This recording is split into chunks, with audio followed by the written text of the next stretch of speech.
want to grow. You want to grow in your Christian walk. You want to grow in your fruit. It's here. But you want to know how that gets taken away? When you move away from here and you start letting the world and its influence turn you away. I want the comforts. I want everything here. I don't want the things of God. There's a few others. There's so many that we could say, but I really want us to focus on a few.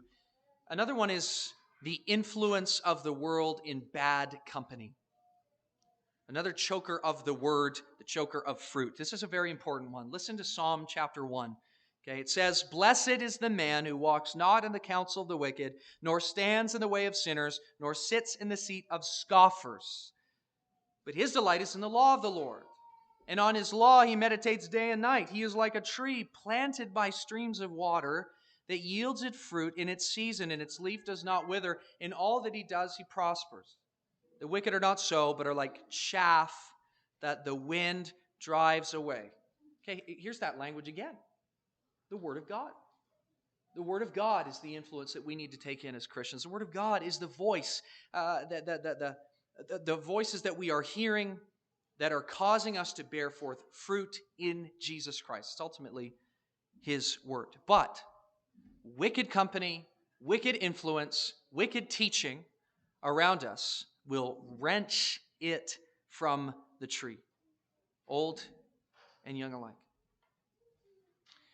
Now I want to speak to something very bluntly here. Where is this influence primarily found? Education. Education. Public schools. Public schools, and I want you to hear me on this. Public schools are a place that we are sending our children to go and die, spiritually speaking. We're sending our children to the grave in our public schools today. I mean it respectfully, but I need your ear on this one. I know the feeling. I know we all you don't know my circumstance, you don't know what it's like. But consider it, because this is absolutely true. And I would go so far as to say that if you don't agree with that, you need to wake up. You need to wake up to this. We send our kids for the majority of the day to sit with, learn from, and be catechized by the godless teachings of the world, teachers and children alike, that live for and promote a type of godlessness that we would be foolish to think has no influence on our children. Time would fail us to go through the constant news articles about LGBTQ plus groups and involvement with various drag queens. Even right now in the news, there's the thankful removal of pornographic material from the libraries within schools, elementary to 12. This is the kind of thing that we're dealing with. Marxist ideology, fundamentally anti-Christian teaching, pro-evolution curriculum, godless peers, the promotion of all kinds of sexual deviancy. All kinds of sexual deviancy. You want your children to learn that kind of thing, send them there, and they will learn it prematurely. What are we doing here?